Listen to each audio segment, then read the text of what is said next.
y ser una voz profética en medio del mundo en tinieblas, dando a conocer el Evangelio.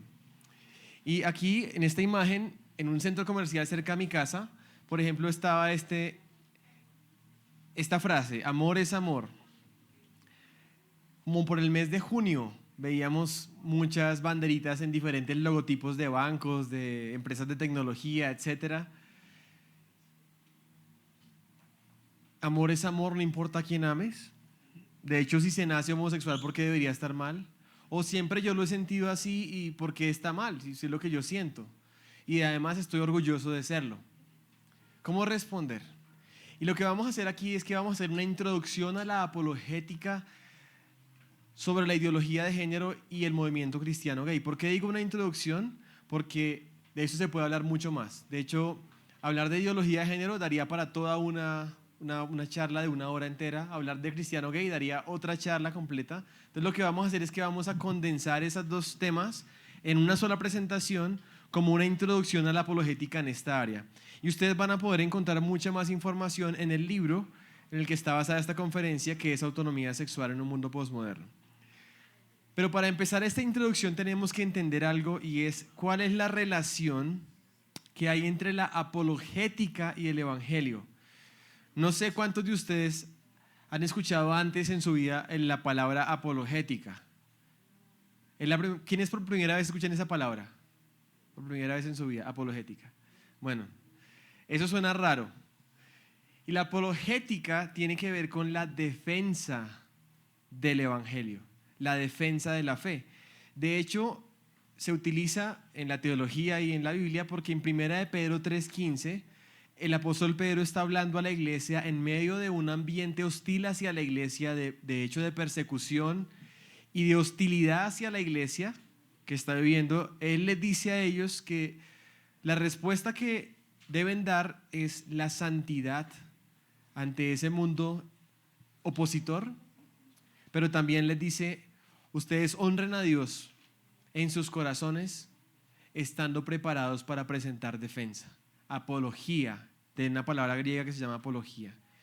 Y esa es la palabra defensa. Por eso la palabra apologética, ¿sí ven de dónde viene? Que es presentar una defensa razonada de nuestra fe. Entonces, lo que vamos a hacer es que la apologética, o la defensa de la fe, la defensa de la verdad cristiana contra la ideología de género y el movimiento cristiano gay, debe hacerse con algo en mente, y es que la defensa en sí misma no es el objetivo. Es decir, la apologética en sí misma no es el objetivo. Y por eso este primer punto, que es que tenemos que entender cómo la apologética o la defensa se relaciona con el evangelio, porque el evangelio sí es el objetivo de este proceso. Y para explicarles esto, quiero llevarles por un momento al Arca. ¿Se acuerda que les mostramos al inicio? Que hay un museo en Estados Unidos con una réplica del Arca de Noé al tamaño descrito en la Biblia.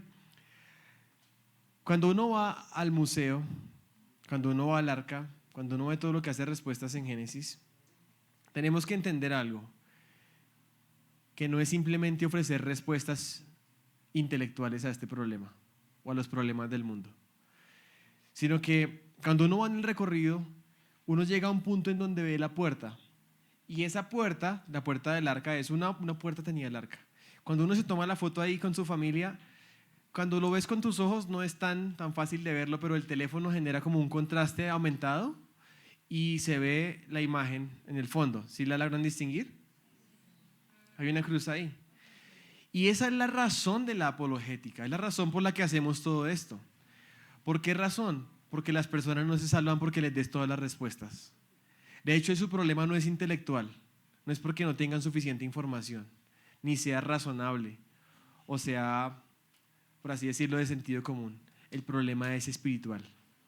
Y por eso la apologética no puede salvar las personas, sino es el evangelio el que puede salvar. Y la apologética es un siervo al servicio del evangelio, de la evangelización. Entendamos esto. ¿A qué me refiero? Si solamente nos llevamos las respuestas apologéticas para refutar la ideología de género del cristiano gay, pero no llegamos al evangelio, no somos más que unos orgullosos intelectuales cristianos fariseos. Y eso no es lo que queremos que quede en este momento, sino que ustedes vean la apologética como una herramienta para dar testimonio de Cristo. En ese caso, la puerta del Arca representa que a través de esa puerta los que entraron por ahí fueron salvos del juicio que hubo en ese tiempo para el mundo. El arca fue un medio de salvación. Y Dios todavía considera seriamente el pecado. Y hay un juicio que vendrá. Pero Dios ha provisto un medio de salvación que es Jesucristo. Una puerta por la que necesitamos entrar. Jesús dijo: yo soy la puerta, al que por mí entrare será salvo. Así que el arca quiero que se la lleven en su mente como un elemento apologético, pero que finalmente tiene el objetivo de apuntar al Evangelio. Ahora, no solamente importa lo que decimos, y todo lo que ustedes van a aprender hoy, no solamente importa lo que dicen, sino cómo lo dicen. La actitud es tan importante como lo que vas a decir. Y miren lo que dice 1 Pedro 3:15. Estén preparados para presentar defensa con mansedumbre. Escriba usted aquí mansedumbre. ¿Qué es mansedumbre? Un perro mansito, ¿cómo es? Que a pesar de que el niño le jala las orejas, le jala la cola, lo molesta, como que no reacciona violentamente. De esa forma es que el Señor nos está mandando a presentar nuestra defensa, con mansedumbre. Básicamente sin estar atacando y sin estar enojados a la hora de dar la respuesta, sin tomar las cosas de manera personal, porque eso glorifica al Señor. Pero también con reverencia, escribo ahí, y reverencia. Esto no se trata solamente de dar una respuesta, sino se trata de algo que estamos haciendo delante de Dios, con la reverencia que eso implica, con la santidad que eso implica al presentar una respuesta. Y luego miren lo que dice: ante todo el que os demande razón de la esperanza que hay en ustedes. Finalmente todo tiene que apuntar a esa esperanza. No estamos queriendo que la gente, como les decía, no, ahora ya no son gays, sino ahora son heterosexuales. Esa no es la meta. No, ahora ya no son ateos, sino que ahora ya creen en un cierto Dios y ahora ya son teístas. Eso no es nada. Lo que queremos es que ellos conozcan al único Dios verdadero y a Jesucristo a quien ha enviado. ¿Sí me hago entender? Hay una gran diferencia entre eso. Hacia ahí es donde queremos apuntarles a la esperanza que hay en nosotros, en Cristo. Así que no se trata de ganar el debate teniendo todas las respuestas, sino de utilizar ese momento para ayudarles a ver realmente quién puede transformar sus corazones. ¿Listos? Vamos con el segundo punto de esta introducción, y es que necesitamos responder fundacionalmente como lo hizo Jesús. ¿Se acuerdan que ese mismo punto estaba en la primera presentación? Pero aquí tiene otra implicación, y es que vamos a responder con la actitud que lo hizo Jesús. Miren en Juan capítulo 1, versículo 14, el apóstol Juan describe a Cristo, el verbo hecho carne, que habitó entre nosotros y que vieron su gloria como el unigénito del Padre, lleno de, escriba ahí, gracia y de verdad. Muy importante que distingamos estas dos cosas, porque nuestra actitud debe ser con gracia y con verdad. No solamente gracia, sin verdad, que podemos caer en ese lado. Porque se nos dice, no, es que si tú lo contradices, si tú le llevas la contraria, entonces tú estás actuando mal, realmente no lo amas, realmente no estás siendo amable, no estás actuando con gracia. Cuidado, no sacrifiquemos la verdad por la gracia. O viceversa, no solamente verdad sin gracia. ¿Sí entienden ambas cosas? Propongámonos que cuando abordemos este tema con alguien, lo hagamos con esas dos actitudes, llenos de gracia y de verdad, sin negociar la verdad a costa de la gracia o negociar la gracia a costa de la verdad. Y por esa razón, quizás si te sientes enojado para tratar el tema con alguien, si sientes que no lo estás haciendo con gracia y con verdad, probablemente necesites un tiempo fuera y después volver a tratar el asunto, si es que es necesario.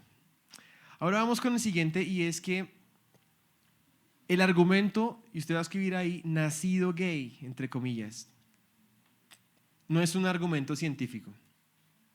Eso es importante entenderlo. Quizás los que somos mayores, quizás más de 40 años, 30 años por ahí, todavía como que les suena ese argumento. Eso sonaba hace unos años. La idea de que si alguien nacía así y de que de hecho la homosexualidad tenía una causa fisiológica o biológico o anatómica, que había supuestamente estudios genéticos o estudios biológicos o de cromosomas o de hormonas que ya habían comprobado que la homosexualidad era algo biológico. ¿Ustedes algunas llegaron a escuchar eso? ¿Que se nacía gay? ¿Se nace gay? Quizás los mayores lo han escuchado, los más jóvenes no. ¿Y saben por qué los más jóvenes no lo han escuchado? Porque se ha comprobado que ninguno de esos argumentos es científico. O sea, no se llegó a concluir que hubiera una causa fisiológica para la homosexualidad. De hecho, la ideología de género, que es lo que se habla ahora, es lo opuesto al nacido gay. O sea, el hecho de que exista la ideología de género hoy en día como el movimiento fuerte es la refutación misma de que nacido gay no funcionó. Porque la ideología de género te dice, tú naciste siendo un hombre y una mujer normal, biológicamente sano, pero tú decides ideológicamente cómo te identificas. Entonces no hay cuestión ahí, no es que yo nací así. No, tú no naciste así, tú naciste un hombre y una mujer, pero tú te identificas, tú te sientes, tú te expresas, tú te orientas, que es distinto. Entonces, solamente quería decirles que los estudios científicos que se hicieron al respecto no fueron conclusivos, no fueron reproducibles y por lo tanto no son un hecho científico. Son estudios fracasados. Hubo uno de Simone Levi en el 91, Dan Hammer, también Alan Sanders, en estudios de gemelos, estudio de gamma, diferentes estudios que demostraron no ser conclusivos. Hubo uno muy famoso, quizás a algunos les suene este tema de los hipotálamos o una región del hipotálamo. Simone Levi decía que su hipótesis era que los homosexuales tenían una región del hipotálamo más pequeña que los heterosexuales y eso era la causa de su homosexualidad. Y él hizo estudios a cadáveres de hombres muertos que ya habían vivido homosexuales o heterosexuales y estudió los tamaños de sus hipotálamos, esas regiones.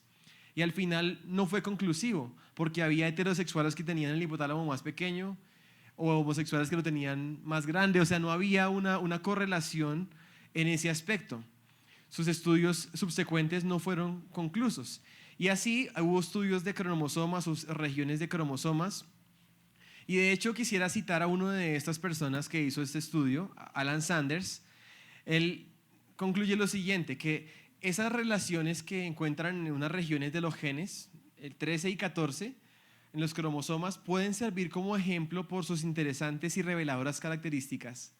Pero aún en el mejor de los casos, estas conexiones potenciales solo se pueden caracterizar como... Si esta es la conclusión que da el que hizo el estudio científico, creo que no es muy conclusivo. ¿O les parece especulación como algo muy certero al respecto? Y en general los estudios biológicos en esta área quedan en ese punto, quedan en una inconclusión. Así que ustedes pueden estar tranquilos de que no hay nacidos gay en el sentido biológico del asunto. Ahora, sí hay una relación biológica de la homosexualidad, pero no porque haya nacido así, sino más bien si una persona se involucra en comportamientos homosexuales, entonces se generan en su cerebro por la plasticidad cerebral, se generan en su cerebro conexiones de preferencia que hacen que la persona le sea más difícil abandonar ese tipo de comportamientos. Voy a leer lo que dice Katy Geraldine de Núñez, citando al doctor Whitehead sobre un artículo sobre la plasticidad cerebral que respalda el cambio de orientación. Entonces, dice el doctor que cualquier diferencia cerebral que pudiera encontrarse entre homosexuales y heterosexuales probablemente es el resultado de la conducta homosexual más que la causa de ella. Los pensamientos, las experiencias, sobre todo si son repetitivos, producen cambios a nivel de las neuronas cerebrales. Y después de que una persona se expuso a la cultura homosexual por mucho tiempo, las redes de preferencia ya están formadas en el cerebro y entonces le resulta difícil abandonarlas. El proceso de salir de esta red de preferencia produce un periodo sumamente desagradable y difícil, y a menos que la persona continúe formando nuevas redes, puede llegar a creer que le será imposible. O sea, sí se puede atrofiar el cerebro. Y de hecho lo hemos visto con las personas que sufren adicciones, con las drogas o con el alcohol, etcétera. Ese es el problema. Generan sensaciones tan fuertes en el cuerpo que casi que crean ciertas vías en el cerebro que hace que a ellos se les parezca imposible vivir sin eso. Y creo que la sexualidad es una de esas cosas tan fuertes en el cuerpo humano, o sea, que conecta todas las neuronas Entonces creo que cuando una persona siente que le es imposible, hay que ayudarlo desde el punto de vista médico en ese aspecto y también desde el punto de vista espiritual, porque él quizás va a pensar que le es imposible, pero el Señor puede hacerlo. O sea, en el Señor lo pueden hacer. Entonces, no hay una idea tal cierta como nacido gay, y de hecho, como les decía, la ideología de género fue como el plan B, ya que no se pudo demostrar que hay una relación biológica para nacer gay. Entonces, ¿el plan B cuál es? Pues la ideología de género, que de hecho es lo opuesto al nacido gay. Y para entender la ideología de género tenemos que entender qué es género y qué es sexo. Todos los seres humanos, cuando somos concebidos, cuando es fertilizado el óvulo de la mujer, las mujeres siempre aportan un cromosoma sexual que es el cromosoma X. Todos los seres humanos tenemos 23 pares de cromosomas y el par 23 es el par que determina si somos hombres o mujeres o el cromosoma sexuales. Entonces, cuando el papá aporta una X, eso da una mujer. Y cuando el papá aporta un Y, da un varón. O al menos una región, la región que determina el sexo en el cromosoma Y. Porque usted ahorita se va a dar cuenta que esto no es tan sencillo como parece solamente la Y, sino que es la región que determina el sexo en el cromosoma Y. Si está presente esa región, es un varón.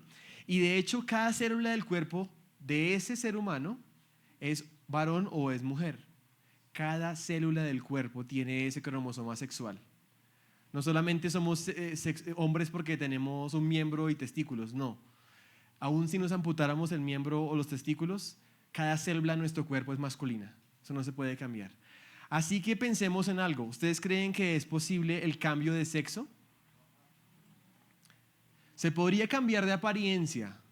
Se podrían mutilar órganos sanos. Se podrían tomar hormonas. Pero el cambiar de sexo sería imposible. ¿Cómo cambiar el sexo de los trillones de células que hay en todo tu cuerpo? No puedes hacer eso. Y lo interesante es que cuando la Biblia se refiere al sexo y de hecho al género, se refiere a cosas que son equivalentes, sinónimos. O sea, si una persona tiene sexo femenino, su género también es femenino. Si tiene sexo masculino, su género también es masculino. Son básicamente sinónimos. Y cuando yo les hable a ustedes y cuando ustedes hablen con alguien, podrían decir, mira, para mí sexo y género es exactamente lo mismo. Ahí se acaba la ideología de género. Porque la ideología de género justamente quiere decir, tu sexo es una cosa biológica y tu género es otra cosa muy diferente, ideológica. Entonces tenemos que usar bien los términos y de hecho entenderlos desde el punto de vista médico. Y lo interesante es que cuando se revisan los diccionarios médicos, por ejemplo este del 2005 y del 2006, que es Tavers y Stedman, se puede evidenciar con claridad que sexo es lo mismo que género, desde el punto de vista médico, así como desde el punto de vista bíblico. Miren lo que dice este diccionario, dice género, el sexo de una persona, hombre o mujer. Básicamente son sinónimos. Género se define como sexo. O buscamos la palabra sexo y dice la característica que distingue la mayoría de plantas y animales como macho y hembra.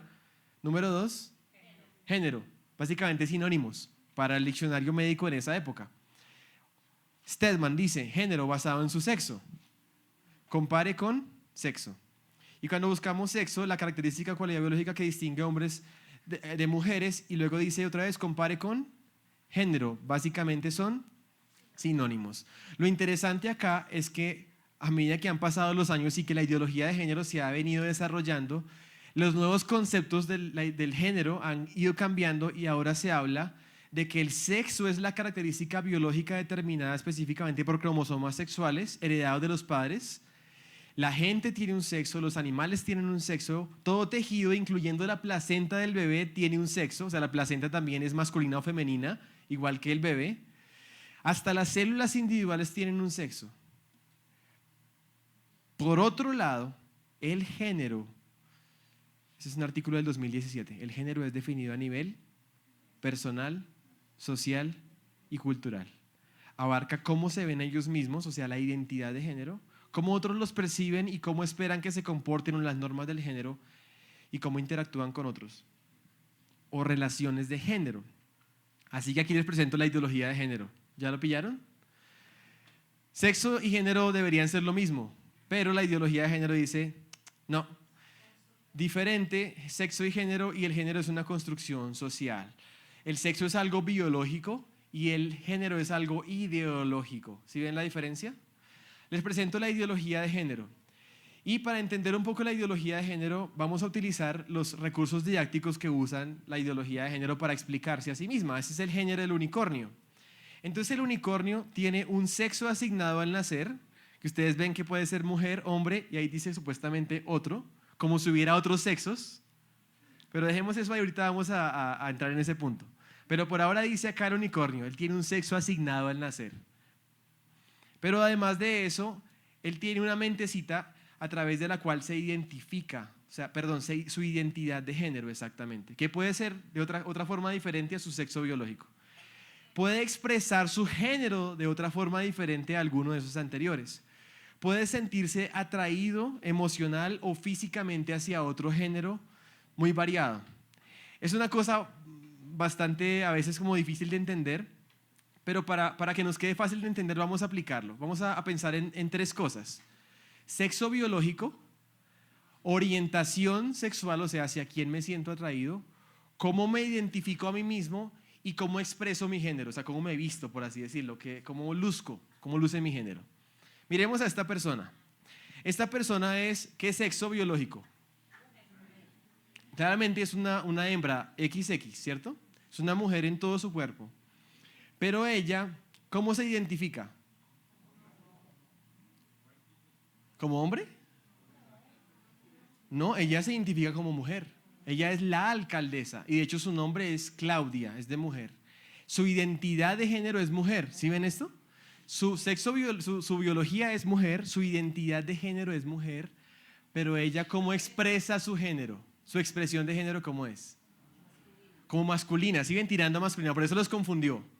Pero mire que es diferente su identidad como mujer a su expresión, que es como tirando a masculino. Ahora, ¿hacia quién se siente atraída ella o su orientación sexual? Parece que hacia las mujeres, ¿cierto? Entonces aquí tenemos un ejemplo de una persona que es mujer, que se identifica como mujer, que se expresa como hombre y se siente atraído hacia las mujeres.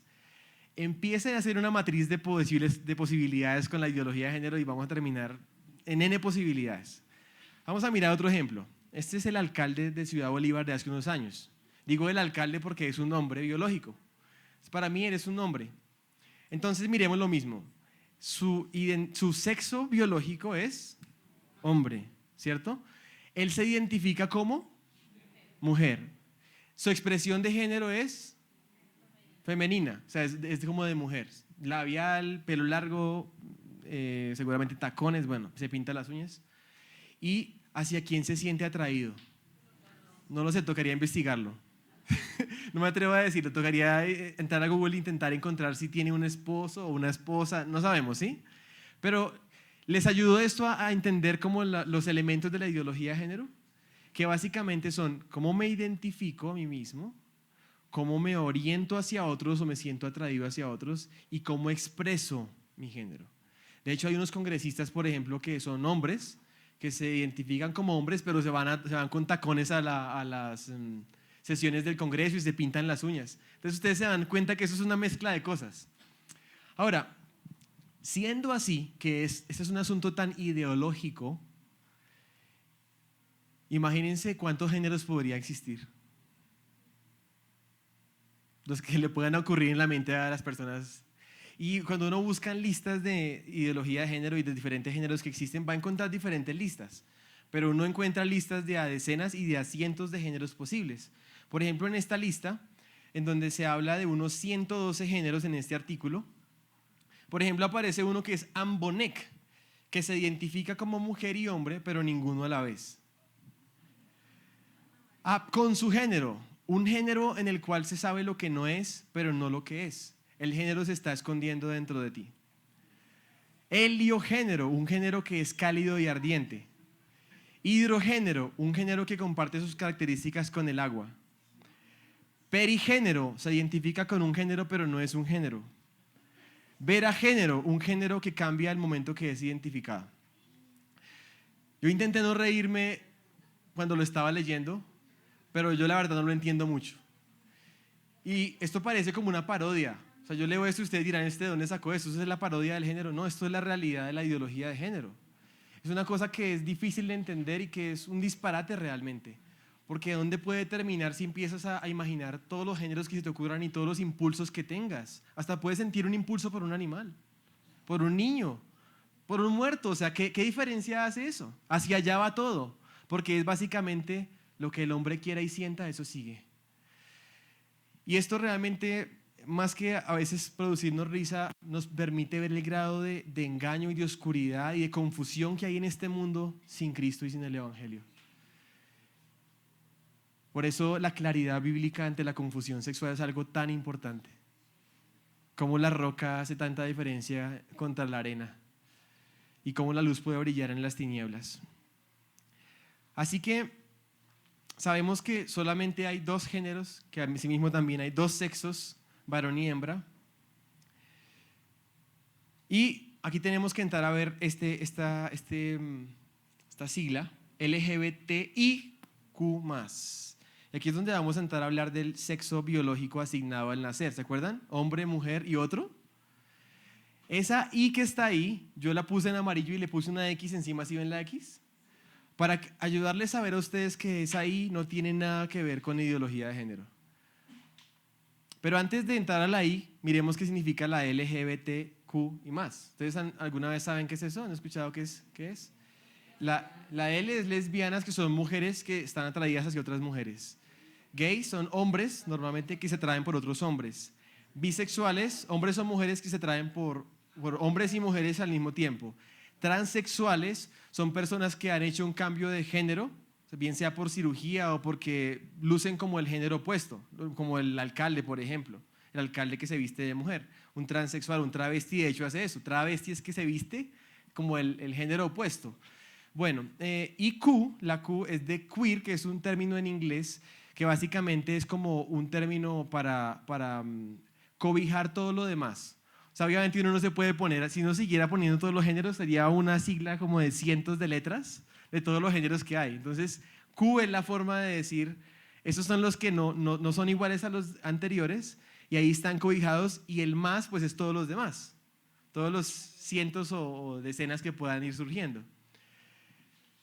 Listos, entonces, vamos con la I, intersexual, que supuestamente son seres humanos que están en un punto intermedio de su sexualidad, o sea, que no son hombres ni mujeres, intersexuales.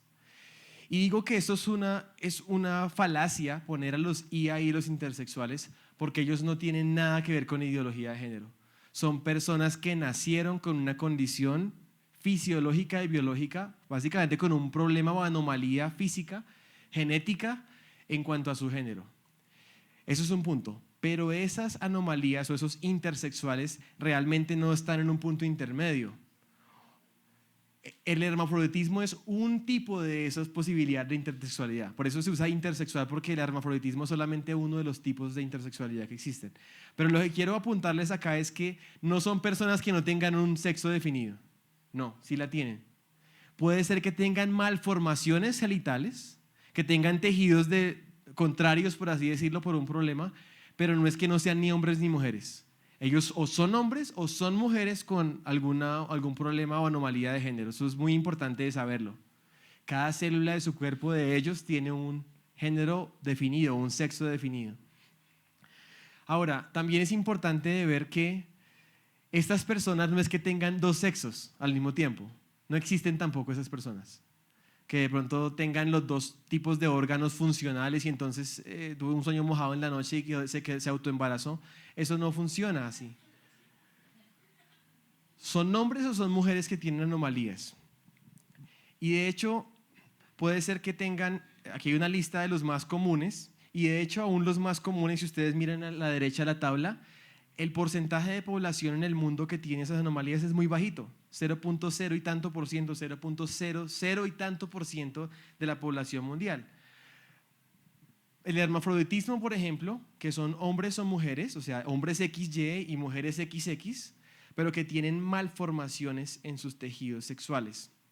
Hay también hiperplastia suprarrenal, que es que los tejidos no responden a las hormonas sexuales, entonces no tienen características sexuales secundarias. O sea, por ejemplo, la mujer no desarrolla senos o el hombre no le crecen los testículos, como que no se desarrolla bien porque sus tejidos no responden a las esteroides sexuales. También hay síndrome de insensibilidad andrógena, que no producen suficientes esteroides sexuales naturalmente. Síndrome de Turner, por ejemplo, para mujeres que tienen solamente un cromosoma X, no es XX, sino una sola X. El síndrome de insensibilidad andrógena, por ejemplo, es un hombre XY, o sea, el hombre no luce como hombre, o sea, en las características sexuales secundarias, o sea, se ve como muy afeminado biológicamente. Síndrome de Klinefelter, por ejemplo, este es un hombre que tiene XXY, pero es hombre. 46XX, que es un hombre. Ustedes dirán, ¿y un hombre con XX? ¿Cómo así? Porque la región determinante del sexo en el cromosoma Y sí está presente en ese hombre. O sea, a pesar de que el cromosoma Y completo no está, la región que determina el sexo sí está presente. Y si está presente, a pesar de que es XX, ese es un varón. A propósito, yo creo que esa anomalía es la que tenía el boxeador, la boxeadora que ganó las Olimpiadas en el boxeo. Esta persona sí había tenido exámenes de genéticos y salía con Y, cromosoma Y, o sea, era XY. No se sabe si era mujer o hombre, pero sí una anomalía tenía de género. Y si era justo que la hubieran no descalificado, o sea, por discriminarla, sino que la hubieran descalificado porque no competiría justamente con otras mujeres normales. Bueno, entonces, ¿cuál es el punto acá? El punto aquí es que cuando una persona nace, en el caso de esa boxeadora, por ejemplo, o ese boxeador, dejémoslo así como que en duda, dice, es que nació, los papás, seguramente los médicos tuvieron que tomar una decisión, había algo raro ahí y decidieron, bueno, pues mujer. Entonces la criaron como mujer, pero eso puede no resultar ser cierto. De hecho, he conocido dos casos muy cercanos a nosotros de hombres que fueron criados como mujer, nacieron con anomalía, fueron criados como mujer, seguramente no tenían un pene o algo así, entonces mejor pues criémoslo como mujer. Le pusieron nombre de mujer, lo hicieron como mujer, le llamaban la hermana, su hija, etcétera, todo eso, buena intención de los médicos y de los papás, porque digo que ellos, ¿cómo decidían eso? Si hubieran hecho una prueba de ADN o de genética, se hubieran dado cuenta si era hombre o mujer, con toda seguridad. Pero ¿qué pasa? Llega la adolescencia de ese hombre, que era la hermana o de la hija, desarrolla sus características sexuales secundarias, o sea, se le ponen anchos los hombros, musculatura, una estatura de hombre, nada de caderas, obviamente es estéril, no es mujer, es hombre, así le hayan quitado el miembro. Hasta él me decía, una persona que escuchó esta charla me decía, es que mi hermana, hasta ella, decía ella, es que mi hermana se le cae hasta el pelo, o sea, está calva, o sea, como un hombre calvo como yo. Y tiene una esposa, o sea, tiene una pareja mujer. Entonces, como que él no sabía cómo encajarla. ¿Será que ella está en ideología de género? ¿Será que es lesbiana? Al fin, ¿qué es ella? Yo le decía, mira, ella no es ella es él. Y tú lo sabes. Y la forma mejor que puedes ayudarlo es que él viva la verdad de la hombría que el Señor le dio desde que nació. Así se han equivocado sus papás, así se han equivocado sus médicos, así tú mismo la hayas visto como mujer toda su vida, lo mejor que puedes hacer por él es decirle a él y decirle tú eres un hombre y puedes vivir tu hombría para la gloria del Señor. ¿Sí ven la diferencia? Es difícil, pero si es un hombre, ¿por qué no decirle que es un hombre? ¿No es mejor vivir la verdad de lo que él es en lugar de que pretendas ser una mujer? Y esto, claro, esto requiere la gracia, la misericordia del Señor, pero lo que quiero decirles es que estas personas no suelen luchar con identidad de género ni están involucradas en temas de homosexualidad ni LGBTQ, menos del 1%. Más bien ellos que necesitan probablemente medicación, ayuda psicológica, médica, apoyo, misericordia y el Evangelio. En Mateo 9:12 el Señor habla de unas personas que llaman eunucos. ¿Has escuchado esa palabra? Eso es una palabra que de hecho describe a personas de diferentes formas. El Señor dice, hay eunucos, Señor Jesús, que nacieron así del vientre de su madre. Miran estos. Hay otros eunucos que son hechos eunucos por los hombres. Probablemente son los que se mutilaron o los mutilaron ellos o ellos se mutilaron.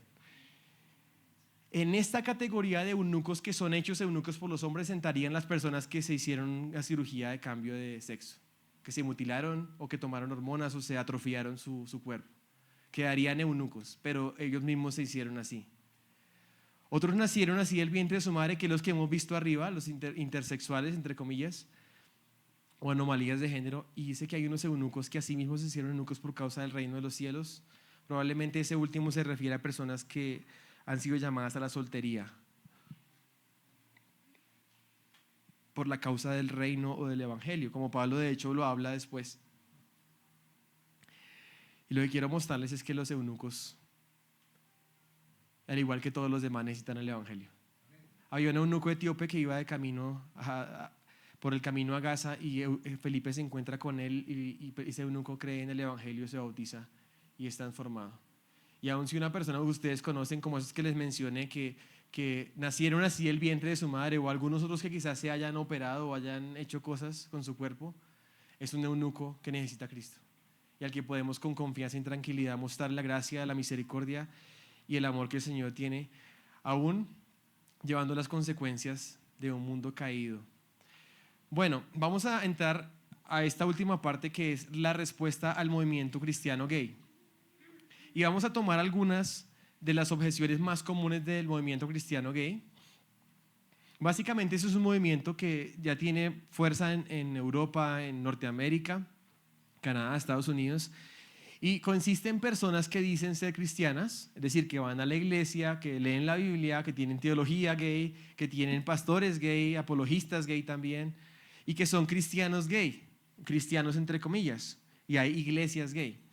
Y eso es importante de verlo o de hablarlo, porque es muy posible que si hay jóvenes dentro de la iglesia que están luchando con atracción al mismo sexo o con confusión sexual, estando dentro de la iglesia, una salida fácil para ellos puede ser empezar a buscar información de cómo puedo ser cristiano, o sea, seguir siendo cristiano y al mismo tiempo gay, cristiano gay.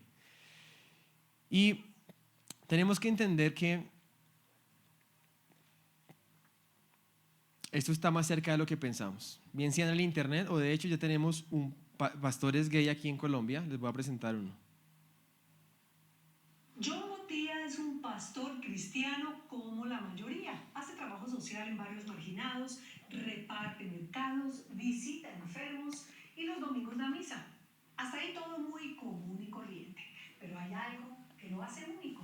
John es el primer pastor abiertamente gay de una iglesia cristiana en Colombia, la Iglesia Metodista. Un movimiento fundado en el Reino Unido que tiene casi 100 millones de fieles en el mundo entero. Diego Rubio visitó la iglesia del revolucionario pastor John y él le confesó todos sus pecados. Y sus milagritos. Yo creo que Dios es queer. Dios es raro. Dios hace parte de la comunidad LGBT, pero también hace parte de la población heterosexual y hace parte de la población afro y de la población indígena. Bueno, si quieren pueden ver completo el documental en Los Informantes, está en YouTube, lo pueden buscar.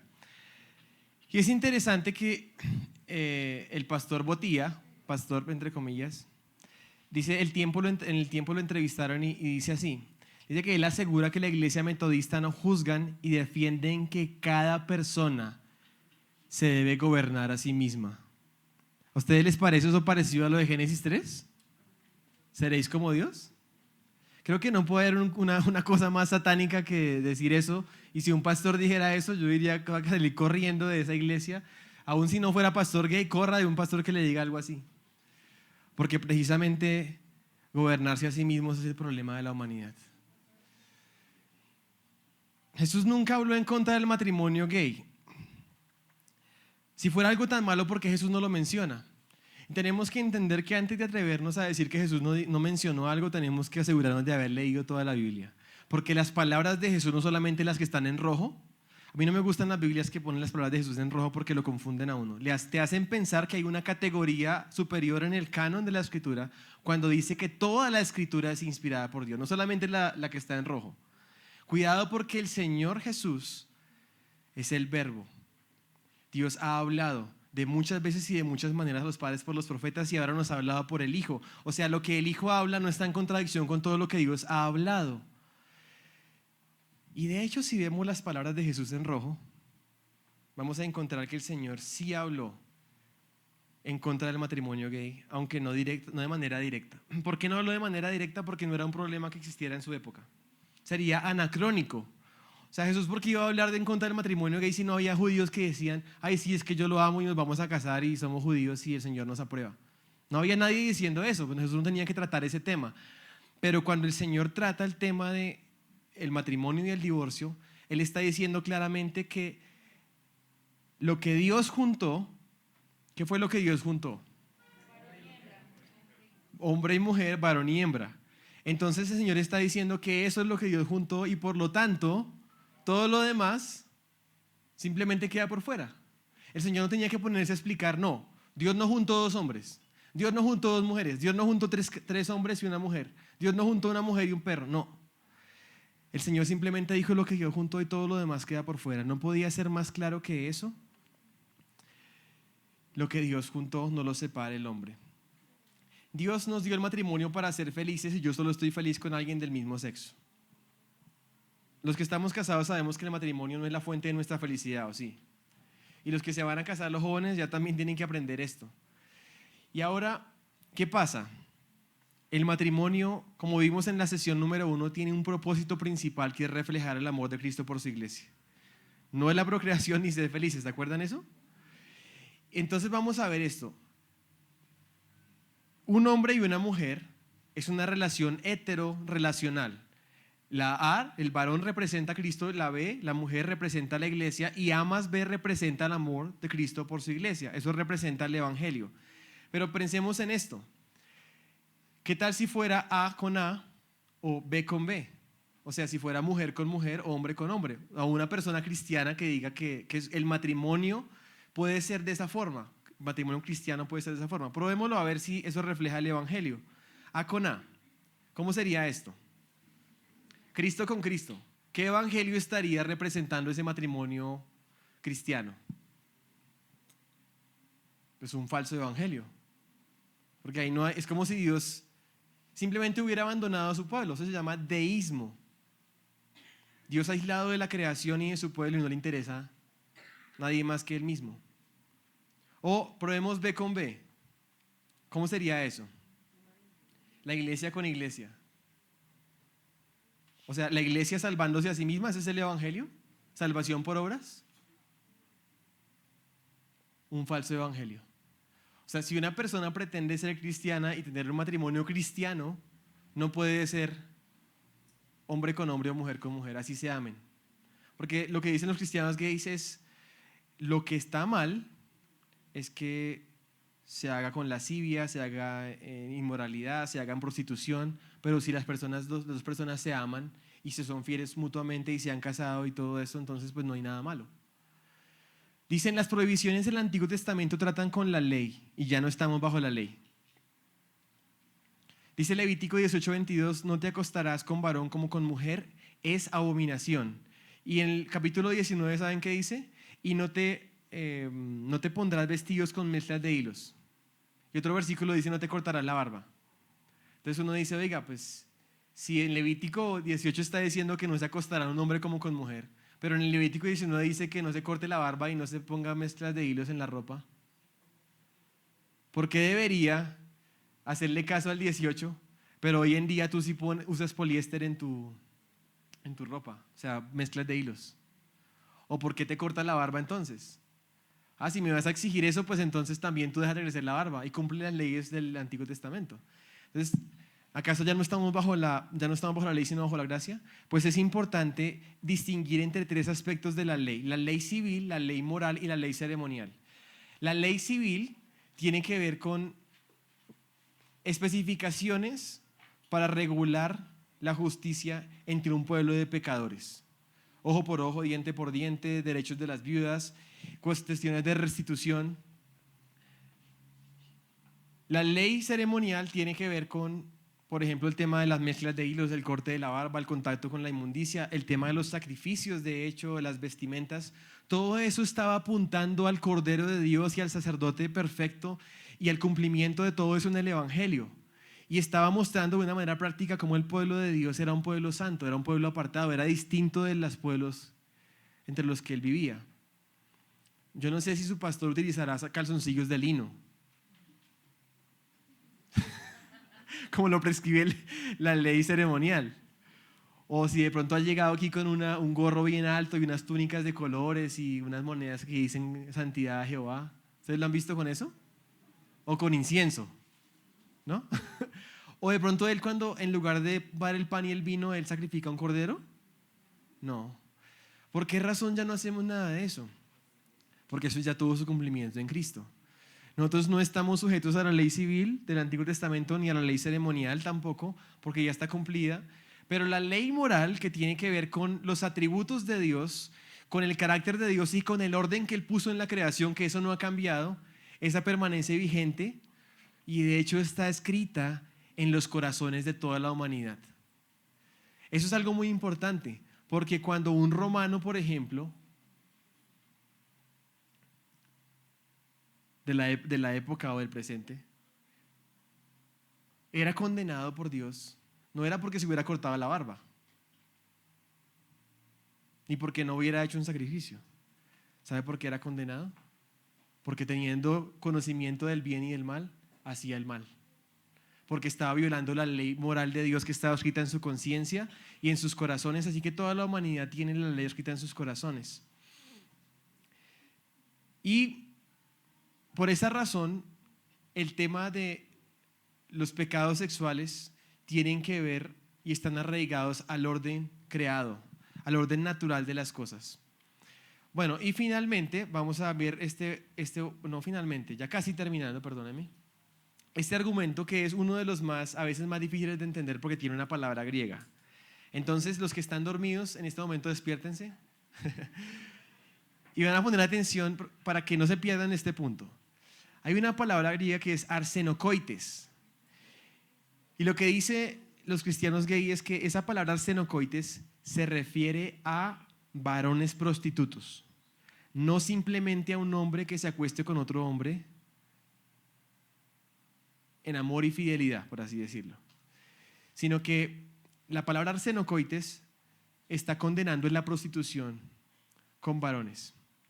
¿Dónde aparece la palabra arsenokoites? En el Nuevo Testamento aparece en dos lugares. En 1 Timoteo 1:8, la ley no fue dada para el justo, sino para el transgresor, para impíos y pecadores, irreverentes, profanos, parricidas, matricidas, homicidas, para los fornicarios, para los arsenokoites, o sea, sodomitas, si lo traduce Reina Valera. Y en 1 Corintios 6 también aparece. No se equivoquen, ni los fornicarios, ni los idólatras, ni adúlteros, ni afeminados, ni los que se echan con varones, o sea, arsenokoites, ni ladrones, ni avaros, ni borrachos, ni maldicientes, ni estafadores serán el reino de Dios.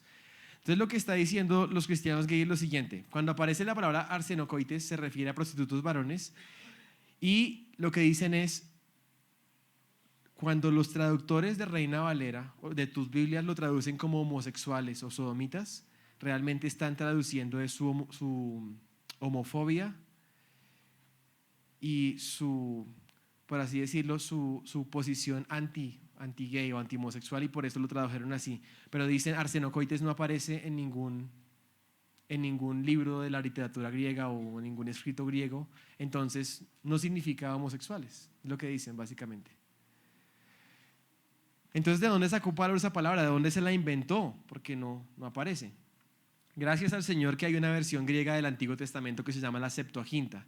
Y la Septuaginta, cuando traduce el versículo de Levítico 18, es decir, del hebreo al griego, utiliza la palabra arsenos, que es hombre, y koite, que es cama. Arsenos, koite, es un eufemismo para describir las relaciones sexuales entre dos hombres. Así como dijimos al empezar que mi mami decía que se acostaban con una mujer, ¿se acuerdan eso? Eso es un eufemismo. Y lo que está haciendo en Levítico es hablar eufemísticamente. No te echarás, o acostarse con un varón como con mujeres, es abominación. Es decir, el Levítico habla de arsenos, o sea, hombres, y camas juntos, arsenos, coites. Y de hecho en Levítico también aparece, Levítico 20, y cualquiera que se acueste con un hombre, o sea, senos, coites, como con una mujer, ambos han abominado que mueran la muerte. Lo que está haciendo Pablo aquí es que está unificando dos palabras que en el griego estaban separadas, arsenos, coites, y las unió en una sola palabra. Así como Jesús Cristo, Jesús y Cristo son dos palabras, pero hoy en día ¿cómo lo usamos? Jesucristo. Si tú dijeras Jesús Cristo, como que no le fluye a uno mucho, porque hay dos consonantes pegadas, la S al final de Jesús y la C al inicio de Cristo, como que no fluye. Y pasa lo mismo con arsenos, coite. Por eso Pablo escribe en el Nuevo Testamento arsenocoites.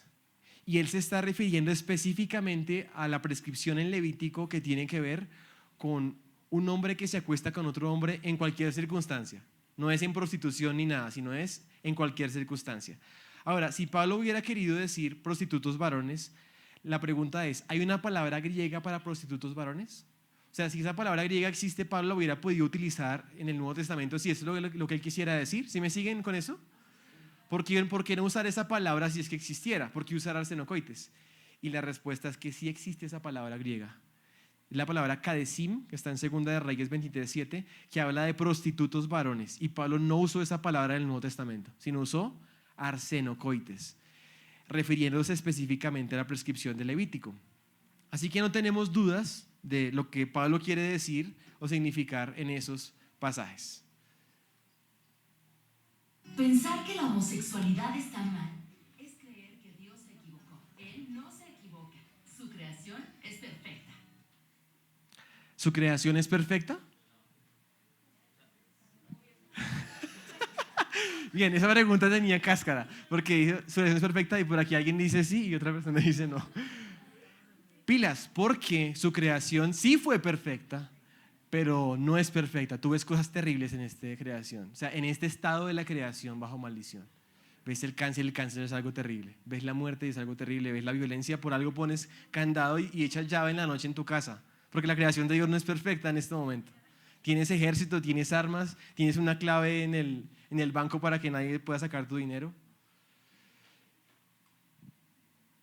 Y por eso tenemos que entender que esa creación perfecta y ese corazoncito tan lindo que tenemos, el Señor dice que es más engañoso que todas las cosas y perverso, ¿quién lo conocerá?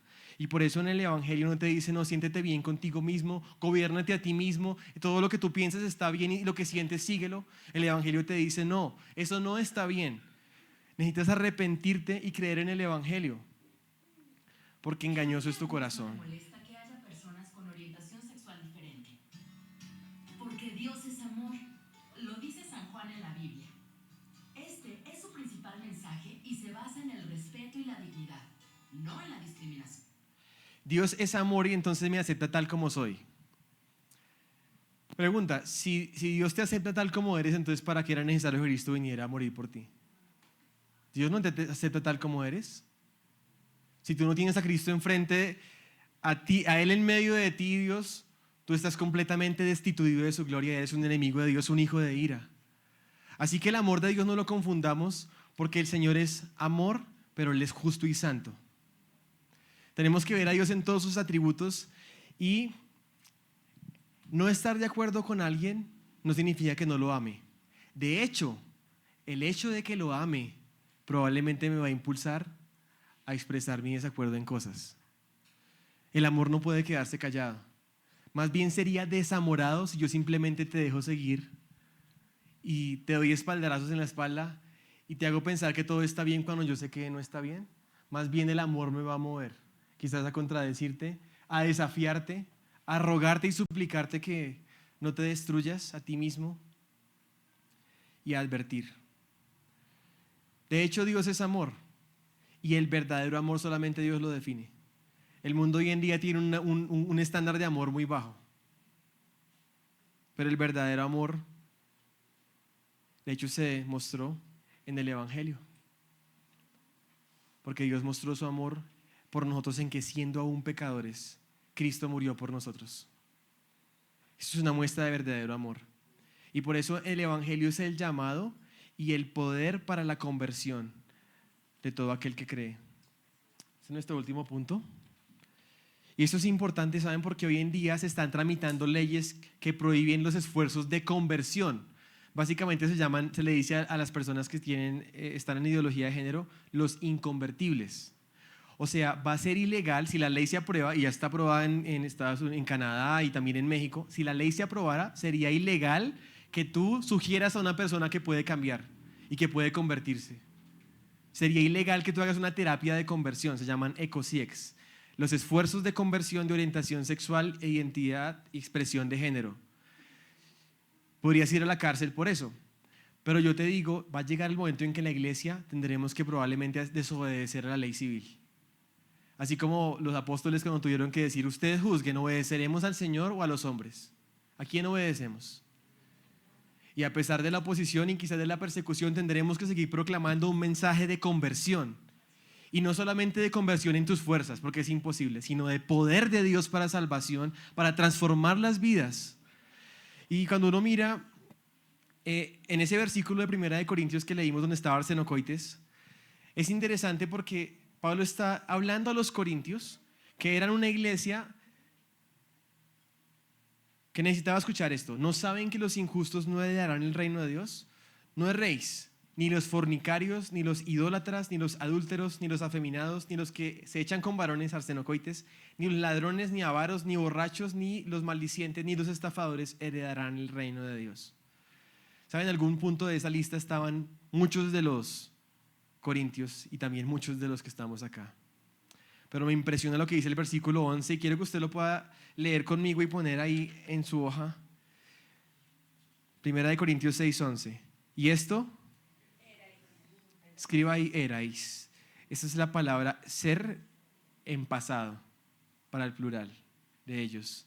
Esto eran algunos en pasado. Es decir, que en la iglesia de Corintios había personas que habían sido arsenocoites y afeminados y fornicarios y adúlteros y borrachos y maldicientes y todo esto. Pero eso eran ellos en pasado.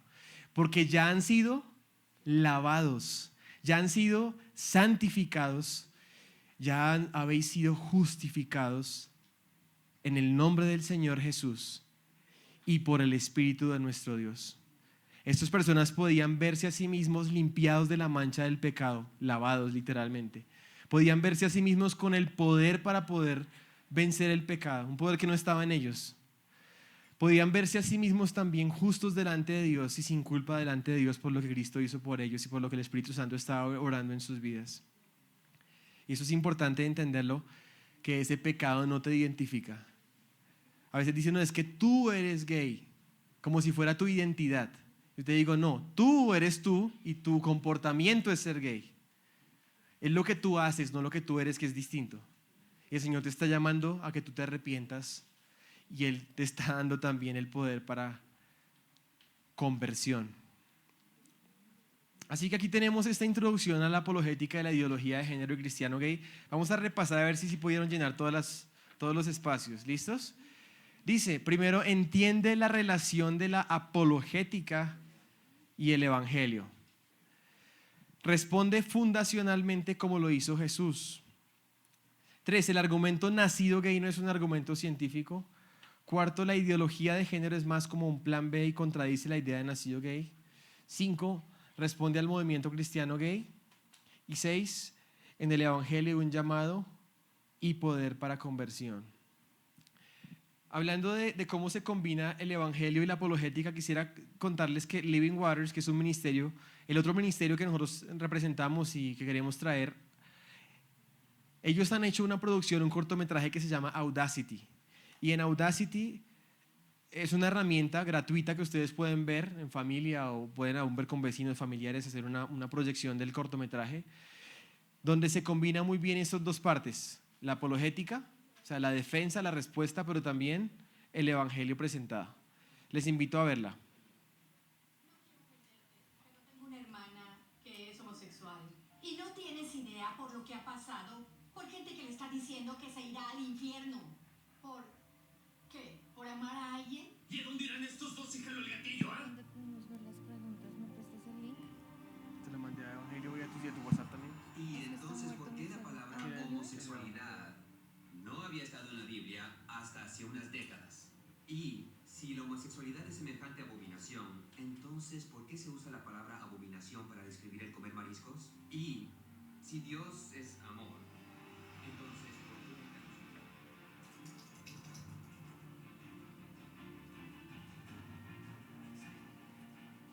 Noté al acercarme que ambas estaban besando en público. Sin duda son homosexuales. ¿Qué piensas del matrimonio homosexual? Lo amo, tengo a muchos amigos homosexuales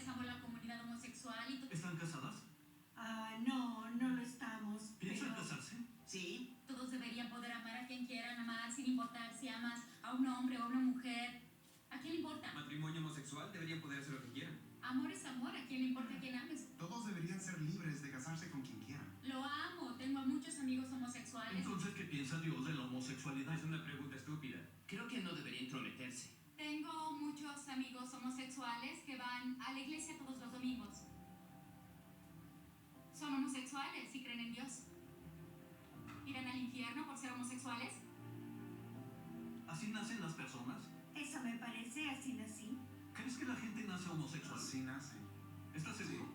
¿No te atraen los hombres? No, nunca. Desde el día que nací. ¿Siempre has tenido tendencias homosexuales? Siempre.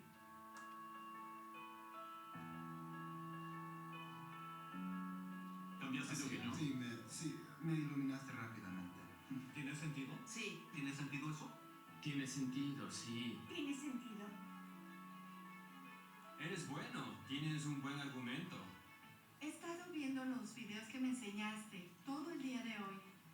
Pero me siento un poco nerviosa porque todo empieza a tener sentido.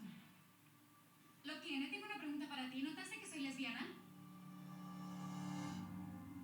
Súper recomendada para como complementar lo que han aprendido el día de hoy. También la última producción de Living Water se llama Lo matarías, la única pregunta para acabar con el aborto, también es muy buena, combina la apologética y el evangelio. Y decirles que en el separador que ustedes recibieron, por un lado está un código QR para que les lleve a como una página donde encuentras diferentes cosas de Living Waters, incluyendo Audacity y Lo matarías. Pueden entrar aquí al código QR. Y por este lado, de respuestas en Génesis, pueden entrar también y van a ver varias cosas más de respuestas en Génesis y entre otras cosas. Vamos a entrar a las preguntas. Nosotros en ese formulario en línea recibimos las preguntas y aquí veo dos preguntas por ahora. Igual pueden, si todavía quieren poner alguna, pues todavía se puede. Evangelio hoy / preguntas.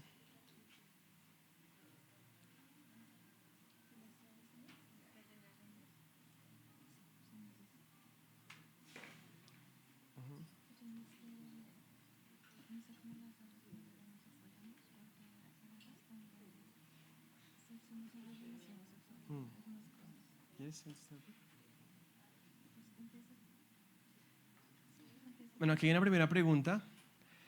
Dice alguien anónimo, ¿a qué edad se debe explicar de sexo para los niños?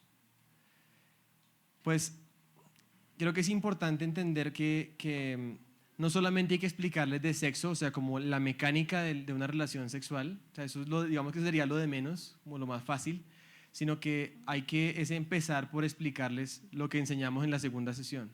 O sea, cuál es lo bueno de la sexualidad, lo que Dios creó bueno, el matrimonio, el propósito que tiene respecto de Cristo, que ellos vean las cosas mucho más que simplemente una unión entre un hombre y una mujer físicamente. O sea, eso ellos tienen que aprender toda la historia completa, porque si no, creo que no van a ver todo lo que necesitan aprender del sexo. Recuerden que hablábamos que primero enseñamos lo bueno y después enseñamos lo malo, ¿cierto? Y a veces como que le enseñamos, no hagas, no vayas a hacer tal cosa, cuidado si te pasa tal cosa. Debemos darles fundamento. Algo que aprendíamos con mi esposo es asombrar a nuestros hijos de quién es Dios. Y en la sexualidad asómbralos, como Él ha creado todo maravillosamente, como Él te ha creado a ti, a mí, la diferencia entre tu cuerpo, el cuerpo del otro, como hay un respeto. Entonces, eso es en lo que nos tenemos que enfocar también. A veces nos angustiamos, pero cuando le vamos a contar. Y tenemos muchas cosas también que como papás necesitamos poner delante del Señor. Si tú tienes problemas para hablar con tus hijos de este tema, es porque tú tienes un problema y necesitas poner eso delante del Señor. ¿Qué es lo que está pasando en tu mente, en tu corazón? ¿Qué pasó con tu vida? ¿Cuál fue tu experiencia? ¿Cuál es tu susto? ¿Cuál es tu miedo? Si vemos que el sexo es bueno, ¿por qué tenemos miedo de hablar de eso con nuestros hijos? Porque es bueno. Si yo voy a enseñarle a mi hijo que algo es bueno, ¿por qué tengo miedo de decirle que algo es bueno? Entonces, empecemos a organizar primero nuestra mente y nuestro corazón y preparémonos para hablar del tema con ellos. Busquemos los recursos, busquemos todo esto. Cuando tenemos un taller de padres, en el taller les explicamos, es como cuando tú vas a preparar un alimento para tus hijos. Tú vas a la tienda, tú compras, no lo que ellos quieren, no todos los dulces, sino frutas, verduras, ¿cierto? Lo que ellos necesitan. Yo les preparo el alimento, yo les sirvo el alimento, no se los boto en la cara ya para que lo cojan, sino que me siento con ellos, hablo con ellos, converso en un alimento. De la misma manera es igual con el sexo, con la sexualidad. Yo me voy a preparar, no voy a sentarme allá, mira hijo, es que vengo a hablarte y no tengo ni idea qué le voy a decir.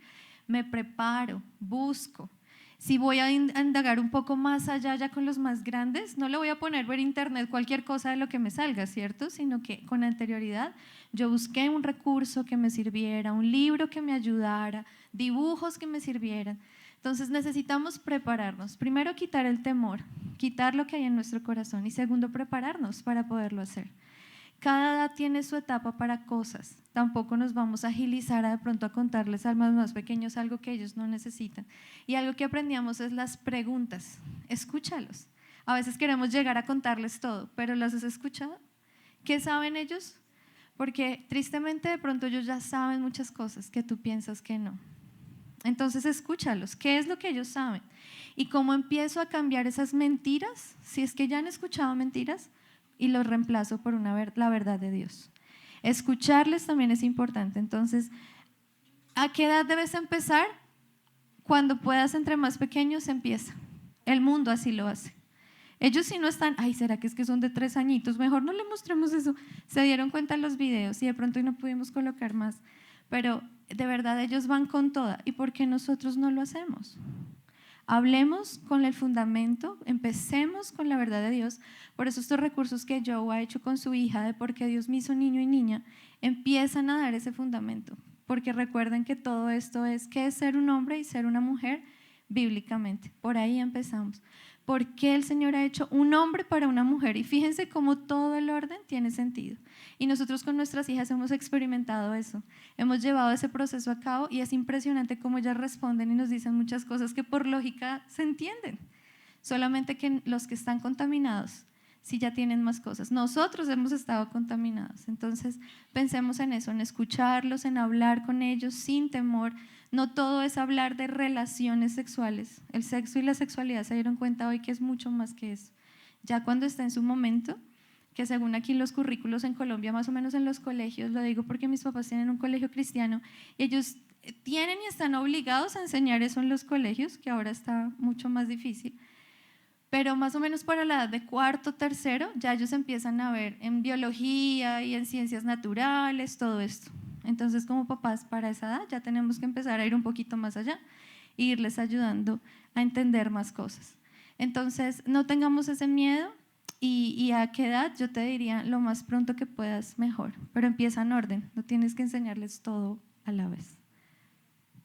Por ejemplo, con nuestras hijas, nosotros en las noches, el devocional familiar, leemos porciones.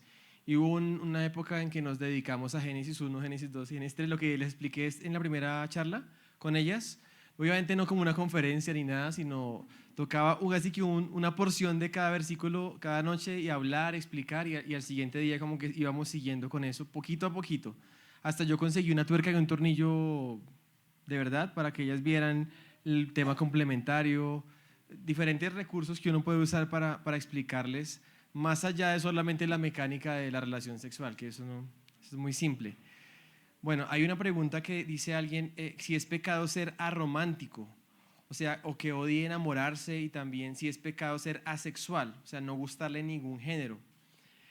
Yo creo que aquí hay que ir a lo que hay detrás de esa pregunta, porque es posible que una persona que odie enamorarse, digamos, citando las palabras que describe la persona aquí, odiar enamorarse, es muy posible que haya alguna herida tan profunda en tu corazón que odias enamorarte. O sea, habría que tratar primero eso. ¿Qué experiencia traumática tuviste, bien sea en una primera relación que hayas tenido o viendo la referencia de tus papás? A veces algunas personas ven tan mal ejemplo en sus padres, en sus relaciones, que ellos dicen jamás en mi vida, o sea, odio el matrimonio, odio las parejas, odio, como que empiezan a generar una serie de reacciones que surgen no de lo bueno, sino surgen es de lo malo. O sea, surgen es de una herida, de un resentimiento. Y ahí yo diría que hay que apuntar. Esa persona te diría, mira para adentro e intenta entender por qué llegarías a pensar de esa forma, a odiar, enamorarse, por así decirlo. ¿Qué te pasó? ¿Qué el Señor puede sanar en ti para que tú puedas, de una manera más, digamos que sin resentimiento, sin odio, sin herida, puedas abrirte a ese tema que es de bendición para tu vida? Eso es lo primero que yo diría. Lo otro es que uno no puede realmente ser asexual. Ya vimos que tú eres hombre o eres mujer y el sexo es más que simplemente una relación sexual. Entonces, si fuera tu caso de que no te vas a casar porque el Señor te ha llamado a la soltería, para el ministerio, que eso es un caso especial porque de hecho Pablo lo dice, o sea, el que no tiene ese llamado especial, cásese. Entonces, si ese no es tu caso, que tengas un llamado al ministerio por eso, sino es por resentimiento, hay que buscar cuál es la causa y sanarla. Y decirte que no es bueno que el hombre esté solo. O sea, el Señor lo vio con Adán en Génesis 2 y le trajo una ayuda idónea. Exactamente, o la misma mujer. O sea, una mujer, por ejemplo, y de hecho muchas feministas tienen ese resentimiento en su corazón. O sea, odian a los hombres porque sus papás les hicieron tanto daño, por ejemplo, puede ser. O han pasado cosas con hombres que las llevan a resentirse tanto que ni siquiera pueden pensar en una relación, en un matrimonio con un hombre. O sea, es más fácil o quedarse solas o tener una pareja que sea mujer. Entonces eso hay problemas, digamos que hay problemas de fondo que deben ser sanados. En cuanto al tema de que si puedo ser asexual, tu sexualidad va más allá de una relación sexual. Y si eres un varón o una mujer, eso significa muchísimas cosas. De cómo tú puedes reflejar lo que Dios ha puesto en ti como varón y como mujer, lo que hablamos en la charla primera. Cómo tú puedes vivir no asexualmente. Porque de hecho la ideología de género intenta también como eliminar las diferencias. O sea, que las mujeres también como que parezcan como hombres, que se vistan como hombres, o los hombres que se vistan como mujeres, como que en cierta forma como que las distinciones, aplanarlas y generalizar como una especie de forma de vestir, forma de peinar, como algo así asexual. Eso no está bien, porque el Señor nos creó sexuales, nos creó diferentes y más bien deberíamos gozarnos en expresar y en vivir nuestra hombría, nuestra feminidad, en gozarnos en las diferencias. Y yo llamaría, o sea, le retaría a esta persona para o sea, buscar en el Señor sanidad y poder aún abrirse a la posibilidad de, sí, o sea, de enamorarse, de casarse, de tener hijos, de experimentar toda la bendición que eso es. Yo te diría, tu sexualidad no define que te cases o que estés con un hombre o con una mujer o que te enamores o que te sientas atraído. Lo que a ti te da identidad es estar en Cristo, estar completo en el Señor, completo en el Señor. Entonces, no es tanto si me enamoro o no me enamoro, si estoy. Más que estar con una pareja en este mundo, estamos aquí para glorificar al Señor individualmente. Y eso es a lo que te animamos, a que tú puedas glorificar al Señor con quien eres. Y si te cuesta un poco la identidad, de ver la identidad en el otro, es porque hay un problema de identidad en ti. Empieza a trabajar ese problema de identidad. Tú eres hijo de Dios, hija de Dios. El Señor te ha lavado, te ha santificado, te ha purificado, te ha justificado. Entiende el Evangelio en tu vida y empieza a entender esa identidad de Dios en tu vida. Entonces, también es importante el seguimiento de tu pastor, de tu líder, de la iglesia. Yo te diría, busca ayuda y acércate a un miembro de la iglesia que te pueda ayudar, que te pueda primero ver esa identidad en Cristo que tienes, luego la identidad que Dios te ha dado, porque tú no eres asexual, Dios te dio un sexo. Y es verdad que a ti te gusta el sexo opuesto, sea el sexo que tengas. O sea, eso no se cambia porque es la genética que Dios puso en ti. Entonces necesitarás un proceso para entenderlo y, como decía mi esposo, algo ha pasado que ha distorsionado la visión que tienes, pero busca ayuda, porque el Señor está ahí para restaurar. No tengas temor de saber que hay esperanza en el Evangelio para restaurar esta área también. Y la última pregunta para cerrar con broche. No, llegó otra. ¿Quieren que nos quedemos aquí hasta las 8? ¿O qué? Bueno, vamos a ver. La anterior a la que acaba de llegar dice, ¿qué hago si me dicen que soy un homofóbico o una homofóbica por no apoyar la homosexualidad? Es un buen punto de verlo. De hecho, hay una parte de la presentación que trata de ese tema. ¿Saben? Cuando estamos ante ese argumento, el tema de homofóbico, es porque ya no hay argumentos en tu contra. Y entonces tienen que atacar a tu persona. Eso es una falacia. Entonces, ¿qué es homofobia? Cuando uno dice que yo tengo fobia a las arañas, ¿cómo es la cosa? O sea, como un miedo, como un terror, como que tú no puedes ver una araña porque te desmayas. ¿Será que los cristianos somos homofóbicos? O sea, que tenemos miedo de los homosexuales o de los vemos y nos desmayamos. O los odiamos. No, yo creo que podemos empezar por definir eso. O sea, ¿qué es homofóbico? Yo no tengo temor hacia los homosexuales, no los odio tampoco. De hecho, no conozco a ningún cristiano, en su sano juicio, que odie a los homosexuales. Antes estamos preocupados de cómo podemos ser más empáticos, entenderlos, ser más amorosos para compartirles el evangelio, de qué formas podemos aproximarnos a ellos por amor, no por odio. De hecho, a propósito, por ejemplo, Fidel y el Che, ellos sí odiaban los homosexuales.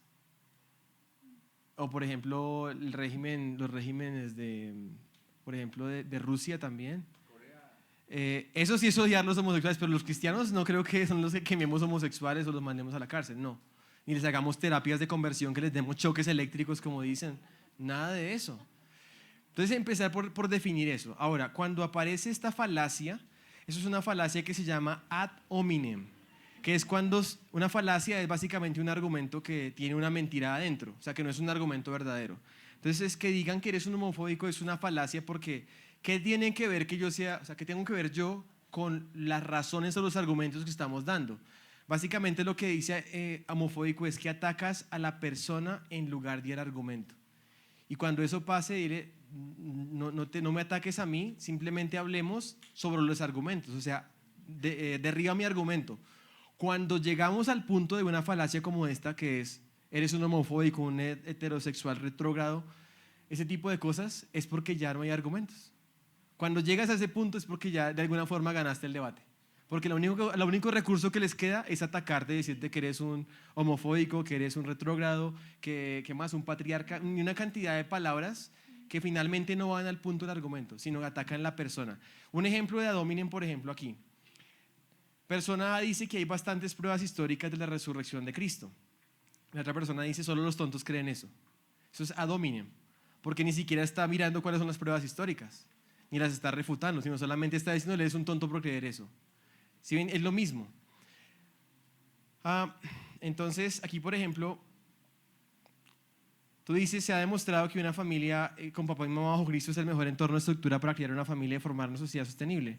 Y entonces te responden, eres un heteropatriarcado retrógrado. Entonces, ad hominem es una falacia ante la cual no debes, digamos, desinflarte como si estuvieran toteado el globo. No, más bien ahí te das cuenta que ya están en el grito final de su argumento fallido. Listos. Y hay otra pregunta. Solamente para tener en cuenta, revisa el ejemplo de Jesús. Siempre somos como Cristo y decía que Él estaba lleno de gracia y de verdad. Como cristianos necesitamos tener ese equilibrio. A veces algunos nos vamos mucho para la gracia, entonces no, los vamos a amar, no importa, aquí los recibimos, o sea, sin decirles la verdad. O a veces nos vamos a mucha verdad, entonces por eso nos ven todos exigentes, pero se nos olvida la gracia, el amor. Entonces, también evalúate en eso y animémonos como iglesia a que podamos estar llenos de gracia y de verdad. Bueno, esta pregunta es parecida a lo que hablaba mi esposa, de que si tienes un problema para hablar con tus hijos del sexo, o sea, si se te hace tan difícil, el problema primeramente está en ti. O sea, hay algo que necesitas sanar sobre el tema y ahí pues necesitas primero tratar ese asunto en tu corazón para poder hablar con tus hijos de la manera que te hemos enseñado hoy. De hecho, la segunda sesión y la primera fueron muy profundas en ese aspecto, o sea, de enseñar la hombría y la feminidad y también la sexualidad bíblica. Busca ayuda, está la iglesia. Algo que hemos entendido es, está la iglesia, están nuestros pastores, nuestros líderes, parejas. Dice la Biblia que las más jóvenes busquen ayudas de las ancianas, ¿no? Que las ancianas les enseñen a las más jóvenes a amar a sus esposos, a respetarlos, a cuidar a sus hijos.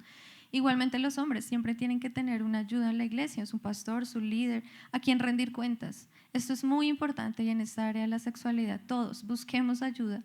Entonces, si hay traumas o cosas que te han pasado, Busca ayuda para que alguien te ayude a ir identificando y entrar a lo más profundo de tu corazón, qué fue lo que pasó. Y por lo general, lo que esto sucede es que te estás creyendo una mentira. Entonces, reemplázala por la verdad de la palabra que el Señor te dio. Entonces, ¿qué te estás creyendo? Hay que entrar un poco más, que de pronto ahora no se puede ver, pero estás creyendo una mentira, estás creyendo algo que no es. Aun si hay heridas o hay cosas que te han lastimado, en el Señor encontramos esperanza. Por eso es la importancia de estar satisfechos, a eso nos referimos, en Cristo, completos en Él. Porque en la vida diaria vamos a tener muchas de estas cosas, como pareja, en muchas cosas. Entonces necesitamos estar completos en Él, puestos los ojos en Jesús. Y así vas a poder caminar, porque al final es Él el único que va a poder sanar tu corazón, tu herida, y te va a fortalecer y seguir adelante. Bueno, muchas gracias. Gracias. Dios les bendiga, amada iglesia. Gracias. Qué bueno. Bueno, ¿cuántos han sido edificados el día de hoy? Qué bueno, ¿verdad, no? Sé que ha sido una jornada dura.